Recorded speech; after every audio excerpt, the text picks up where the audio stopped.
This is WWE superstar Drew McIntyre, and you're listening to the WWE Podcast. The champ is the one that everybody wants, me. It's going to WrestleMania. Claymore! Austin 316 says I just whipped your ass. This is my iron. You're going to acknowledge me. And welcome to the current state of WWE. You've got a brand new, fresh episode right out of the oven with myself and Anthony DeMarco. We're going to be talking about the current state of WWE, specifically Charlotte Flair's return, her now 14th title reign, her new outfit, her new music, the fans actually really cheering and appreciating her, at least for the moment. And now we're also going to be talking about Roman Reigns and his impact on Monday Night Raw and probably a bunch of other stuff. So, Anthony, welcome back. Happy New Year. Yeah, Happy New Year to you, man. I know that we missed the last 2 weeks. Holiday season, obviously crazy. You got sick. I got engaged, running around to 55 different Christmas parties. But I felt like up until this past week on SmackDown, there wasn't a whole lot of big-time movement going on in the WWE landscape. But we picked a hell of a day to come back and get the current state of WWE back on the rails in 2023. Exactly. This to me is I'm in WrestleMania season now. The moment that New Year's comes and goes, the day after, I am in WrestleMania mode. So from here until the beginning of April and WrestleMania 39 is concluded, I am in WrestleMania mode. And that's how I've always felt. The biggest shows of January typically happen right at the beginning of the new year. We have Raw 30 that they're not even addressing that they're going to be doing in just a few weeks. I believe it's January 19th or 18th or right around there. So Raw 30 is coming along crazily enough. And so there's a lot that we have to dive into. But I want to touch on Charlotte Flair quickly. And I did talk about this on my week review, but we haven't got your take on it. What did you think about the Charlotte Flair return? All the kind of little nuanced changes that she has, and her beating Ronda Rousey for the championship in an impromptu championship matchup. Well, we'll talk about Charlotte Flair's return in a vacuum here. I actually thought it was pretty cool. Like, this is the first version of Charlotte Flair we've seen without Vince McMahon at the head of creative. And I like the change to the music. I liked the outfit, I guess, was a breath of fresh air as well. And I think Charlotte's a character and a wrestler that you really need to freshen up a bit, because you can make the case that she's already the best woman competitor in the history of the company or in the history of professional wrestling. But it's also fair to say that she's gotten incredibly stale over the last 3 or 4 years and shoved down our throats. So I think that it was a good reception for Charlotte Flair returning, and I think that I'm really excited to see what she could be presented as under Triple H. That being said, her returning, automatically demanding a title opportunity, kind of is very akin to the way that Vince McMahon thought of her, just kind of really shoving her down our throats. And the fact that she won the title, and I guess she's presumably back as a babyface, especially because of how hated Ronda is by the crowd, I didn't really find it was a very babyface-esque type of victory. Like, she kind of had a Money in the Bank cash-in without having a Money in the Bank cash-in, if you think about it. And don't get me wrong, I know they're trying to push the narrative that Ronda Rousey's ego got the best of her, and I get that, and that is a very real thing, and I could appreciate what they're trying to portray there on television. But at the same time, if you're trying to push Charlotte as a babyface, I didn't really understand or like the way that they went by just kind of pigeonholing her into a championship match. I think what my guess is what's going to happen with the crowd and how they react to her. The first night, even if they're a massive heel leaving, when someone comes back on a return, it's almost always very positive because the fans have had time to miss you. In this case, it's been nearly 8 months, which is just crazy. It doesn't feel like 8 months since Charlotte's been gone, but there's always that kind of initial excitement that person's back. And as the weeks go on, it's going to fade and fade and fade. And I think right now we're all looking at this through kind of rose-colored glasses where it's like, oh, wow, Charlotte's back. She's so great, isn't she? Look at her new music. I think as time goes on, though, as the weeks go by, people are going to go, wait a minute. Charlotte is constantly champion. I mean, who is Charlotte without the championship?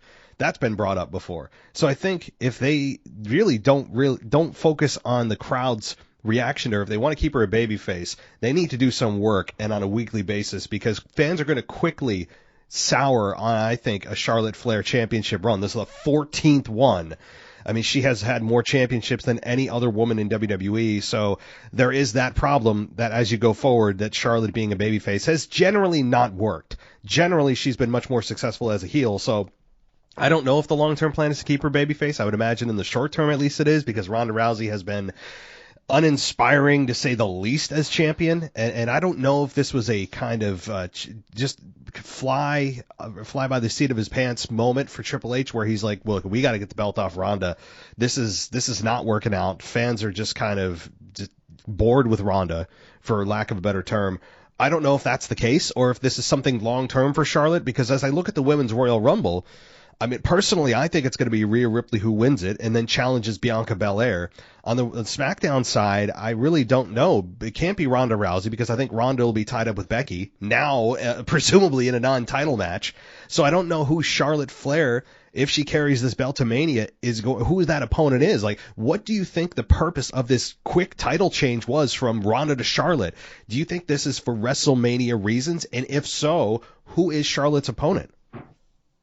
I feel like it is for WrestleMania reasons, because I was assuming that you were going to have Ronda defend the championship against Becky on SmackDown and Bianca against Rhea on Monday Night Raw. And where did that leave Charlotte in all of this? It left her on the outside looking in. So I felt like this was a way to just really make sure that you had Charlotte in the main event scene going into WrestleMania. And it's very apropos, given that going into SmackDown, we had heard reports that the plans had changed, that they don't want to do Becky versus Ronda anymore. And I think the plan right now is Ronda versus Rhea, if I'm not mistaken.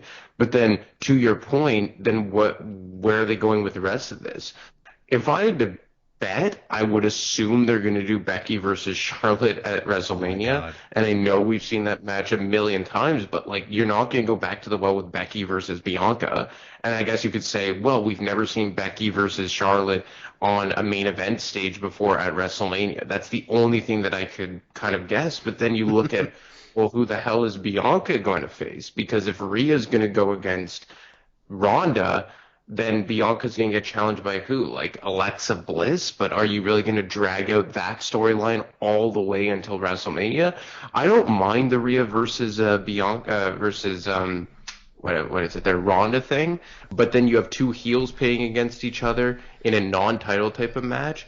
But then you also have Beth Phoenix kind of lingering in the background. Yeah.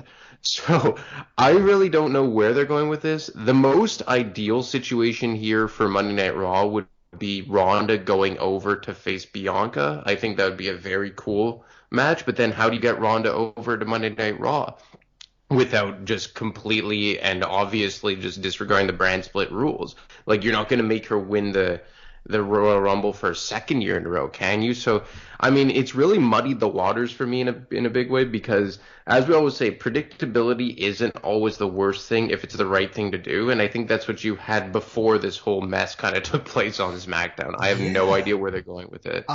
There are anybody at this point that says they know for sure what the women's main events are outside of the actual inside, management creative team.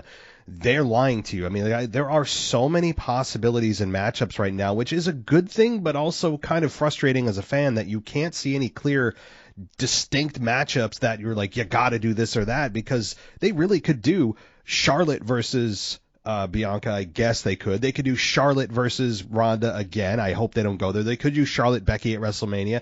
I just because they haven't done it on a main stage doesn't mean I need to see it again. I mean, we know what we're getting there. And sure, the personal, actual rivalry they have outside of the storyline does make things a little more interesting. But I don't need to see that again at WrestleMania. I think the fans would be kind of like, here we go again. So I don't think they can go there. They can do that at Backlash or whatever if they want to get to Becky Charlotte again.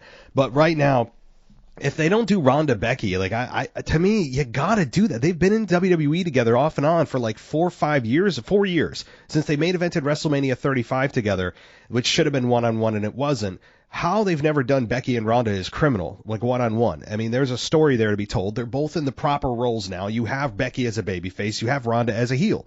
Do it. I mean, sure, a championship would have been more fun to have Becky take it off her, but now, to me, it doesn't need it, and I don't know how they haven't done it. So if it's not Becky Ronda, and it's going to be Rhea Ronda, as you said, Well, the problem there is heel. Heel is not good. Never going to happen at WrestleMania. So that's out. It's crazy. There are so many different combinations of things that even after the Royal Rumble, I don't know if things are going to be really clear, because once the Royal Rumble winner is revealed, which I still believe is going to be Rhea Ripley, I think Rhea Ripley is going to, will challenge Bianca Belair, because I think Bianca and Rhea is a match that should have happened. There was an injury or whatever a number of months ago. They have to do Rhea and Bianca. That has to happen. That's a great WrestleMania main event right there on the Raw side. And then on the SmackDown side, it's wide open, as we mentioned, with Charlotte and her potential opponents. I've heard about Sasha Banks coming back. What if she gets involved? Like, all the amount of variables on the SmackDown side is mind-boggling. And as you mentioned, with the brand split, I'm not even worried about that, because they have pretty much crapped on that on a weekly basis, where I'm not worried about. I don't know. I mean, I think right now that you have a combination on SmackDown that is in turmoil, where on Monday Night Raw it's a little bit more clear for me. With the SmackDown side, I think things are much more in turmoil than on Monday Night Raw, because Monday Night Raw to me actually has a much more clear picture, because I believe Rhea Ripley is going to win the Royal Rumble. This is Rhea's year. I think she'll win the Rumble. I actually think she'll face Bianca Belair at WrestleMania, whereas on SmackDown the door is wide open for a potential Ronda. What about Becky coming over? She could face Charlotte. We could have Sasha Banks. I've heard her name being thrown in. We could have somebody from NXT come up and challenge Charlotte Flair. So to me, SmackDown is much more in turmoil, and I'm not really worried about the brand split. I'm not worried about the rules there, because as much as you and I love the rules of that, if they're adhered to, WWE craps on them on a weekly basis. So the fact is that if someone comes over from an opposing brand, they don't explain it anyway. So that to me is out the window, because they don't follow their own rules. So they could easily just have someone come into the opposing brand and boom, we have a main event for WrestleMania. But to me, the point I was making is Raw seems more solidified, but SmackDown is completely up for grabs when it comes to the championship picture for the women.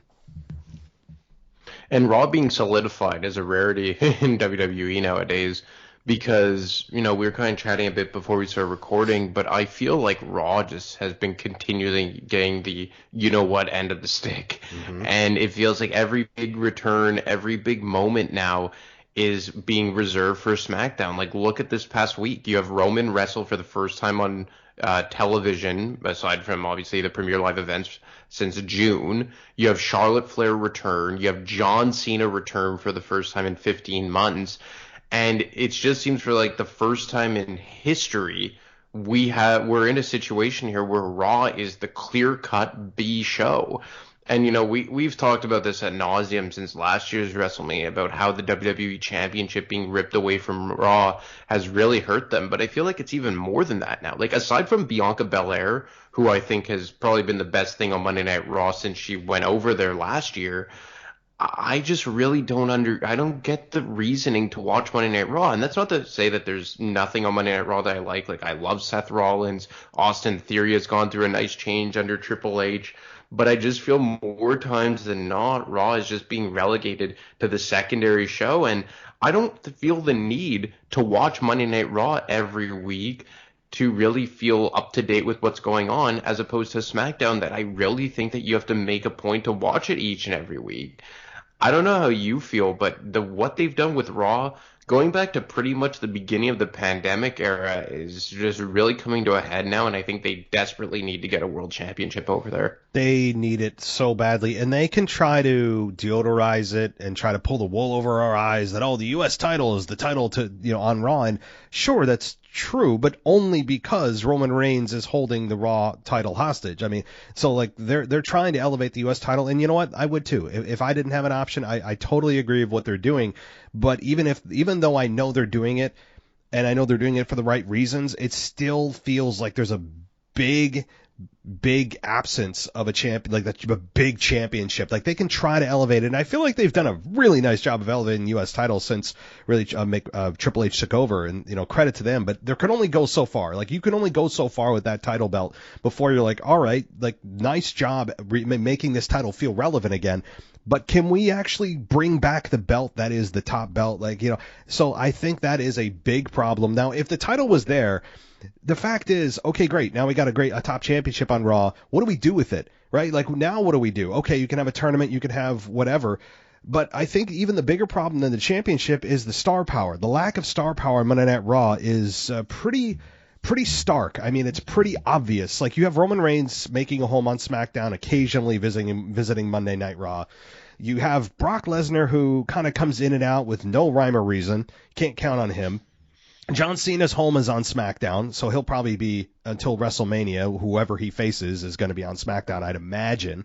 Like, you don't have a whole lot of star power on Monday Night Raw. Okay, you have Seth. He's probably one of the biggest stars. You have Bobby Lashley. Okay. You have Austin Theory on the rise. But the lack of star power to me on Raw is the bigger problem, because you can put a big title on Raw, and that helps a little bit. But what about the star power? Star power will forever be the reason why ratings go up or down, why people watch and emotionally invest or don't. And I think right now the lack of star power is also killing them, on top of course, as we know, the 3 hours, which is a bear.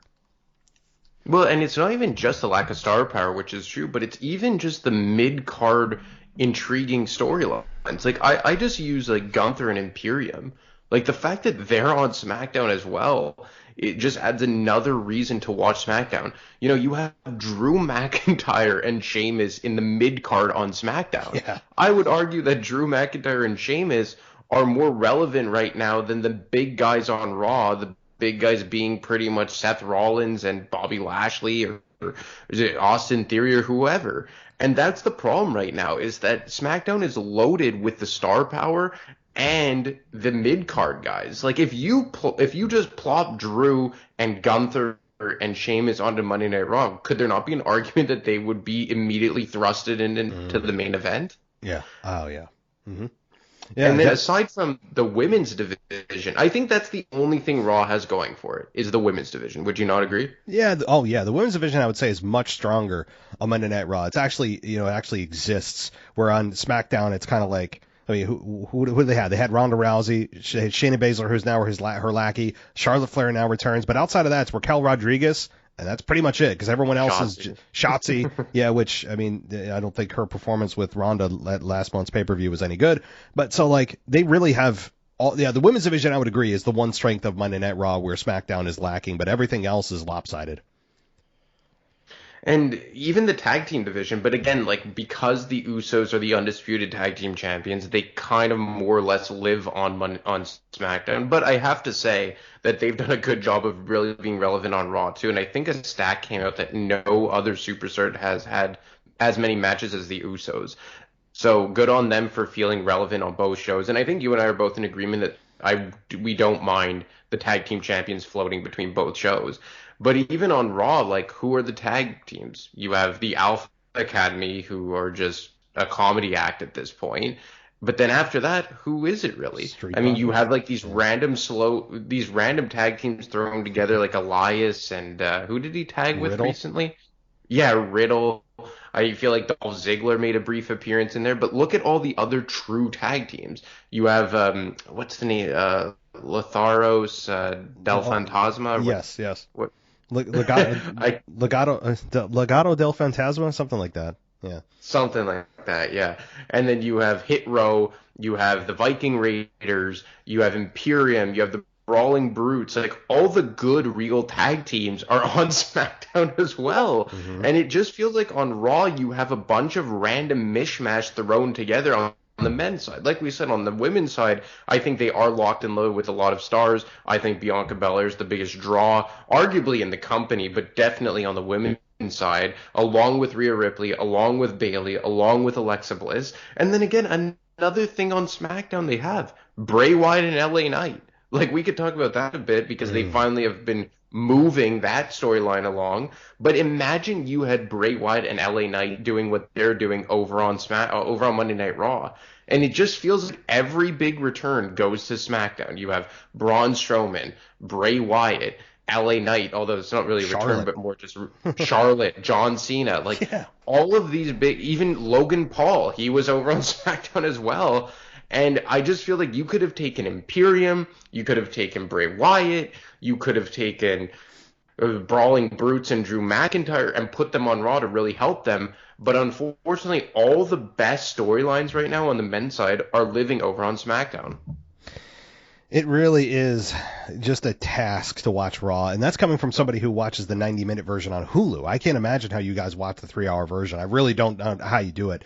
I record it. Yeah, well, there you go. Yeah, skip through whatever you want to skip through, because watching Raw, if anyone watches all 90, or rather all 3 hours of Raw and sits there through commercials, I mean, I'd like to talk to you. I don't know how you do it with all of the kind of filler, and you have Dexter Lumis and Bronson Reed, who now appeared, which is at least there's something there, I guess. But you have Dexter Lumis and The Miz feuding over money. I mean, like, it is kind of the show's like flagship status has flipped, and forever it was Monday Night Raw, and SmackDown forever felt like the B show, and it has completely flipped. And it's always a balancing act. Like, you're always going to have one show feel that particular week, that it was a bigger or better show than the other. But when there's a pattern that develops for long periods of time, that's when you need to be concerned as a fan, or at least, and as an audience, as a company, I would be concerned. There's got to be some kind of balance here.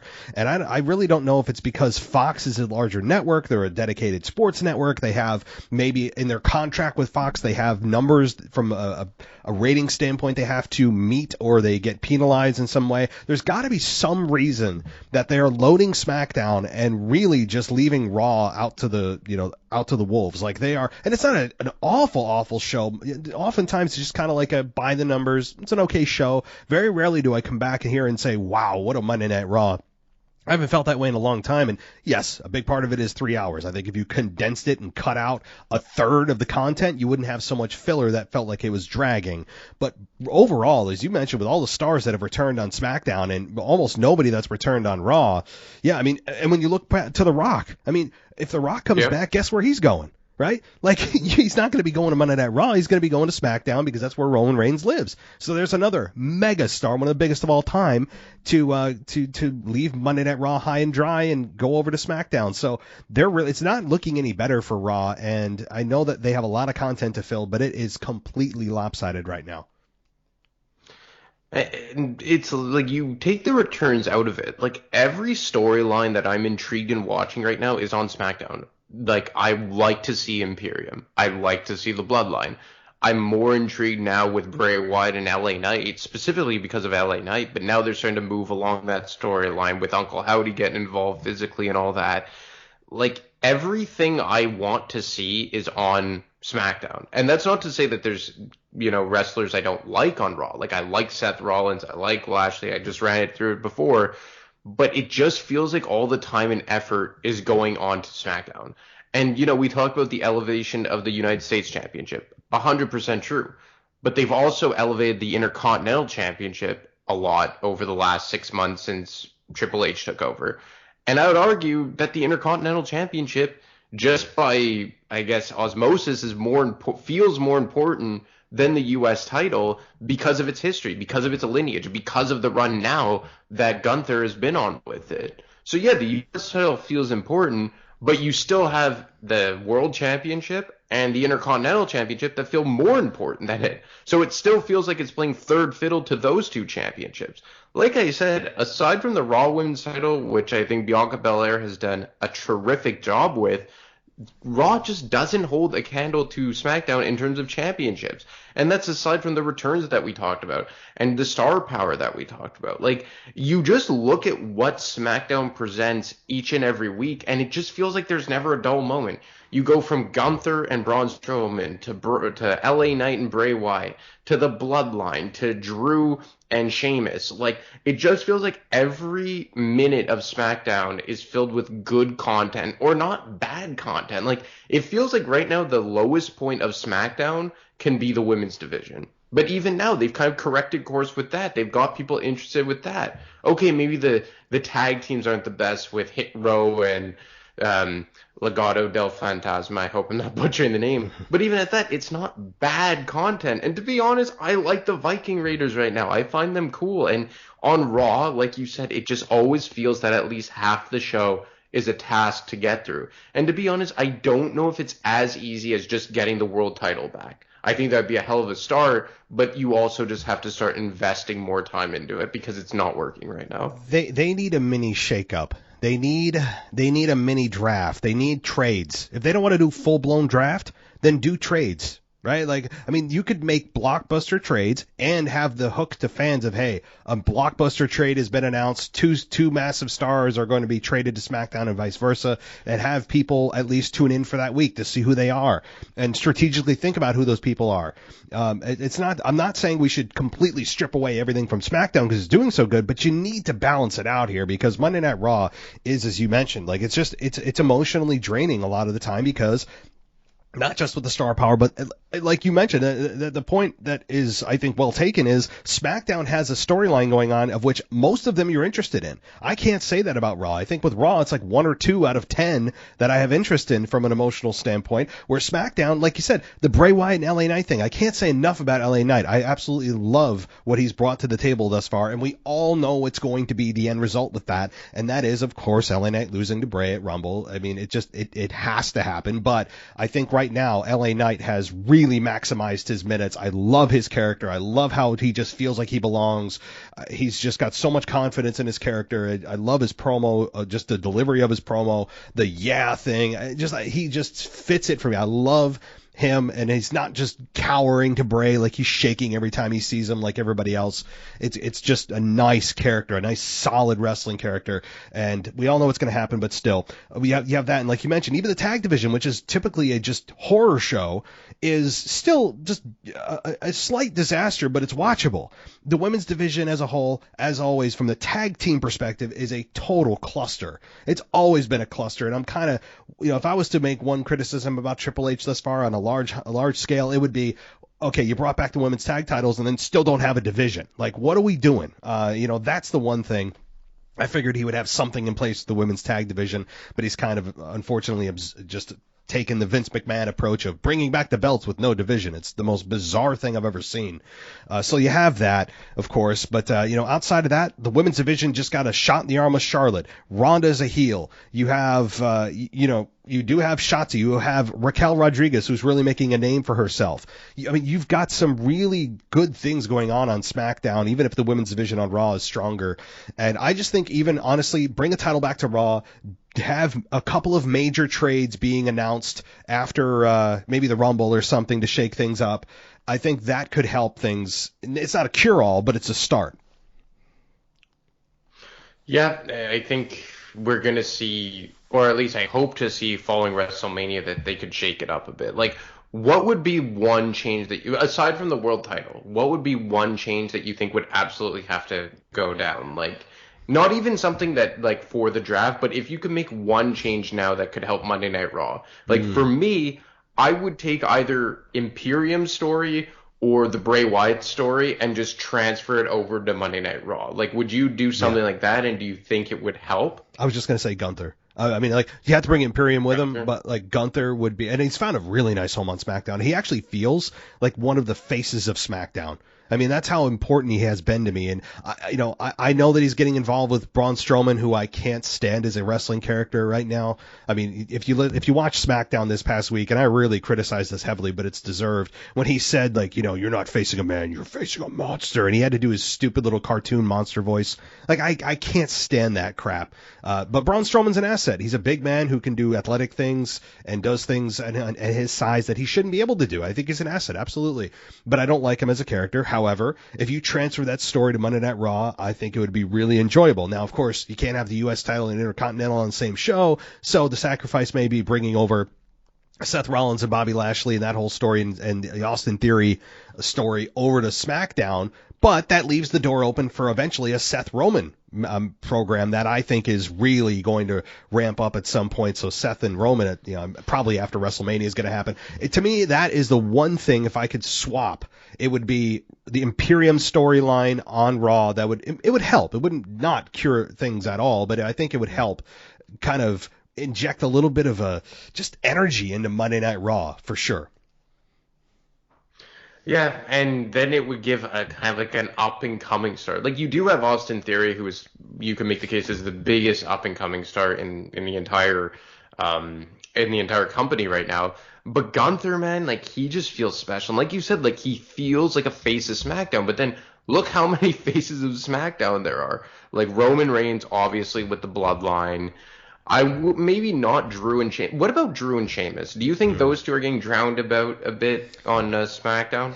It's weird to say as big of a star as both of them are. I mean, and I actually liked and I appreciated when Cole said that Sheamus is a future Hall of Famer. Because, you don't look at Sheamus and immediately think Hall of Famer, but he absolutely is. I don't think Sheamus at times gets the respect he deserves. But, I mean, outside of this past year with the program he had with Gunther, which is easily a Match of the Year candidate. If not, I mean, a runaway with Match of the Year.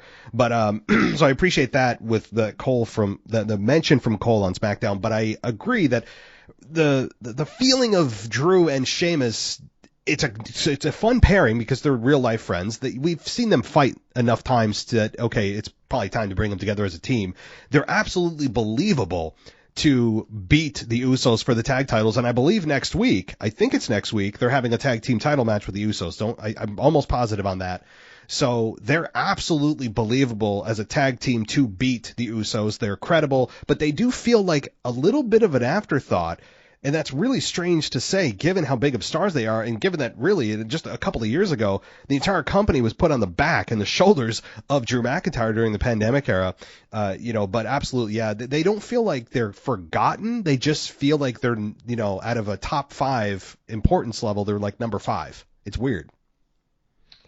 Yep, but that just speaks to how stacked SmackDown is. Like, after Seth, Bobby, Austin Theory, like, I guess you could say Riddle, but I find he's been very uninteresting lately, and obviously he's been suspended in real life. Like, Dolph Ziggler's just there. Like, Johnny Gargano, to me, is unwatchable. The Miz, I mean, I respect The Miz for his longevity and how long he's been around, but he's kind of past his time now, and his character's just been the same. But on a real life level, I do respect him. Like, I don't see the main event draw. And even, like, if you compare Raw's core guys to SmackDown's mid-card guys, it seems at best, they're just on par. And then you add in what's going on in the main event. If you have Roman Reigns there, now John Cena, Kevin Owens, who is technically a Raw guy, has been involved on SmackDown more since Survivor Series because of his involvement with the Bloodline. And then you get the tag titles being involved all the time, the Bray Wyatt and LA Knight stuff.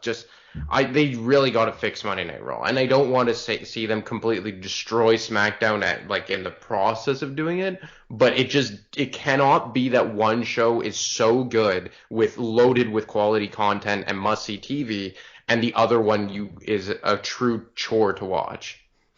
It's unfortunate right now. That's just, and I can't poll all fans, but typically, for as long as you and I have been watching, we kind of have our finger, quote unquote, on the pulse of the WWE fans as a whole. Of course, you'll have your segment that totally disagree with you, but I think you and I have enough experience watching that if we feel this way, I would think that most fans probably feel this way too. That Raw is a chore. It's been a chore for quite some time, and it's got a multitude of problems. There isn't just one answer, as we mentioned throughout our conversation here, and we'll wrap it up. It isn't just bring back a championship. It isn't just, hey, bring back 1 or 2 people. It's not just that. It's a multitude of things of, well, number one, shave off the 1 hour, which I don't think will ever happen. But also it's, hey, create storylines that are actually intriguing and interesting and, are realistic. And I think SmackDown has a lot of that going on. Of course, they have the Bloodline, which is the focus center of SmackDown and has done an awesome job centered around Sami Zayn and that whole story, which we didn't even really get into. But they've got that. They've got they've got Imperium, which has added so much to the Intercontinental Championship, brought so much value back to it. They've got the LA Knight, the rise of LA Knight. There's so much that SmackDown has. It's firing on all cylinders right now, where Raw is kind of puttering along, and it's something that is not a quick fix. There's not a quick fix answer to this. It's just kind of a multitude of things that are going to probably have to happen over the next several months. But leading into WrestleMania season, they can't just kind of take their foot off the gas. They need to do as much as they can to get the audience to watch Monday Night Raw as much as SmackDown. But man, I don't think there's a quick fix for this. I think there's many things that need to be addressed. So. Yeah, and it's not just going to get solved with loading more star power over on Monday Night Raw. Like, they actually have to invest in better storylines. But if you get a world title over there, it may be a hell of a start. I think that is paramount over everything. You get the world championship over there, world championship, easy enough for me to say, over there, and everything else will slowly fall into place. But they can't just expect that to solve everything at the same time. No, I agree. I mean, after the Rumble, I think they're going to get an injection of star power, though. I mean, with Cody Rhodes, as much as you and I can't stand his babyface character, he's on the way back, so that'll help Monday Night Raw. He'll probably be the centerpiece. If he wins the Rumble, he's heavily favored right now. I actually looked at the betting odds. It's on Bet Online, which is a very credible source that you can bet, of course, on not just WWE, but a lot of other actual sports. Is that number one is Cody Rhodes? I think The Rock is favored at number 2 in the odds right now, the betting odds. So that tells you where fans' minds are at, and more often than not, they've been accurate. So I hope The Rock doesn't enter the Rumble. You and I have talked about that at length before. Just no need for it. To me, Cody Rhodes is unfortunately probably going to win the Rumble. I mean, kind of an early pick, but not a very interesting one. I think would you kind of concur with that it's probably Cody Rhodes? Yeah, I mean, I would assume so, right? It can't be The Rock. That'd be terrible. But who else would be the guy, right? Off the top of my head, Seth Rollins. I don't think he's in a spot like that. Austin Theory. I don't think he's quite there yet. I don't know. It has to be Cody, right? I know it's the predictable choice, but as we said earlier in the show, predictability isn't always the worst thing. No, it's not. And you know what? I mean, if it is Cody Rhodes, I understand the story. I get all of that. It's going to be interesting to see how they navigate around the fact that Cody Rhodes was attacked, quote unquote, by Seth after or just before he left when he had a torn pec. So how they're just going to skip over that and go to Roman and Cody. I don't know. Maybe they'll just pretend it didn't happen because Seth is on a roll as a babyface right now. So for him to go back heel just to finish up the storyline with Cody, I don't know if that's worth the price to pay for that, given that Seth is really one of the top babyfaces on Monday Night Raw. So, yeah, certainly a lot to talk about here. We could keep going, but we'll end it here. And as we go forward, I mean, there's going to be a lot to talk about now from here through WrestleMania, because there'll be qualifying matches, which don't make sense to me because most people declare it. Some people need to qualify it. There's no explanation. So that'll happen over the next several weeks. And then the Rumble itself. And then we get to talk about the Rumble winner and where they could go and all that. So there's a lot of stuff to be had. But before we go, Anthony, let everybody know about the last show you did that just dropped on Friday for Retro. Yeah, I covered Ronda Rousey's first run with the company from early 2018 to WrestleMania 35 in April of 2019. It was just kind of cool to go back and look at how she debuted at the Royal Rumble following the conclusion of it, and her first match in the mixed tag match with Kurt Angle against Stephanie and Triple H, which I think really set off on the right foot in terms of her in-ring career, and then her victory against Alexa Bliss at SummerSlam 2018, and how it took a hard left turn because her run started to run parallel with the meteoric rise of Becky Lynch. But I do think it's kind of good and cool to look back on how her first 6 to 7 months, I say, were very, very successful. And then maybe if they correct course with her a bit, there is still something there with Ronda Rousey. Yeah, I don't think, for sure. And I mean, I would imagine that since her contracts run WrestleMania to WrestleMania, after this year, we may not see Ronda for a while, and I would not shed a tear on that.